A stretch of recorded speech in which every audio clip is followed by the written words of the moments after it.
Alright guys, I got a lot of stuff I'm going to try to fit into this video in a short period of time. I'm just going to try to show you guys all the projects that I'm attempting to get done today, some of which I've started already, some of which I still have to do a lot of work on. I'm just going to try knocking them out one by one. Starting in here, this is the garage. The air rim's a 5520, I'm going to take that, prep the fuel a little bit for waiting for a period of time because we're probably not going to get snow for at least another week. A little under a week, but I'm going to take that, I'm going to put some stable in it. That can go back down the basement in its particular home where it lives, next to the generators and stuff, because it just takes up unnecessary room out here. And yeah, now these right here, let's move these out of the way. These right here are two Briggs & Stratton powered pumps. The one in the back there, that's a trash pump. The one on the front here is a clear water pump, as far as I know. My dad brought them home a while ago and just told me to work on them whenever I could. Yeah, so essentially what I figured out is this one here. Well, what I had to do with both of them had about a quarter tank of fuel in them. Drain the fuel, clean the tanks down. The tanks are bone dry, and this one turns over real easy. I'm going to put my foot up on top here, which is not the best idea, but turns over quite easy. And the pump seems alright. What I did was, the big issue I was having with these was these things. This is the fill port for, when it's dry and you need to put water in it. And then down here, I don't really know if you can see that. Can't really see where the camera's looking. Right there, those two. The one on top, I think that's like a grease thing. And the one on the bottom, that's your drain port. And that's not the most important thing, but it's still important to have it, if in case you need to let pressure out or something. It pretty much is stripped. I was trying to get it off last night, and it didn't go well. So anyway, sorry about that. And yeah, so then this one over here, I did the same thing with the fuel. That should be alright. Oil's good on both of them. That one's probably just going to go back down the shop because it's pretty much ready to go. At some point I'll just throw gas in it, and when I get intake hoses. My dad is bringing some of them home too. He said he's got some spares at work. And now this one, I had to take the pump off completely because there were, let me see if I still have those around, but there were actually a whole bunch of rocks inside the pump. I'm going to try to do this really quickly here. I might just put you guys down for a sec. I don't know the best place to put you down.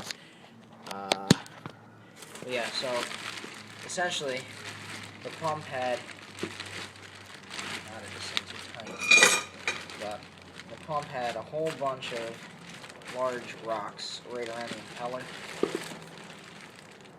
And that basically seized the pump up, because I was like pulling on the pull cord, and I didn't know why the friggin' thing wouldn't go. So that turned out to be alright. This is pissing me off. But that turned out to be the problem, and yeah.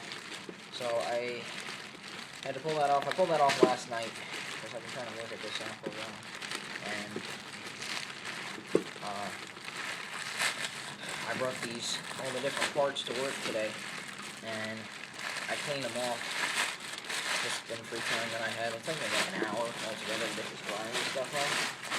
But this right here, and the stuff that was inside there, this is a little bit less tight. Yeah, I think so. I don't know if you can see me or not, or see what I'm doing, but anyway, this is all the stuff that was wrapped up around the impeller. See, here you go. Right there. That was that. And it's all sticky and grimy. So that was that. And then there's all the rest of the parts in there. Just the casing and everything. It's all not perfect, but that's ready to go back on. And I'm sort of going to, I might do that now, I might do that later. First, that's going downstairs. And then come outside here. These are actually two new projects that we got yesterday.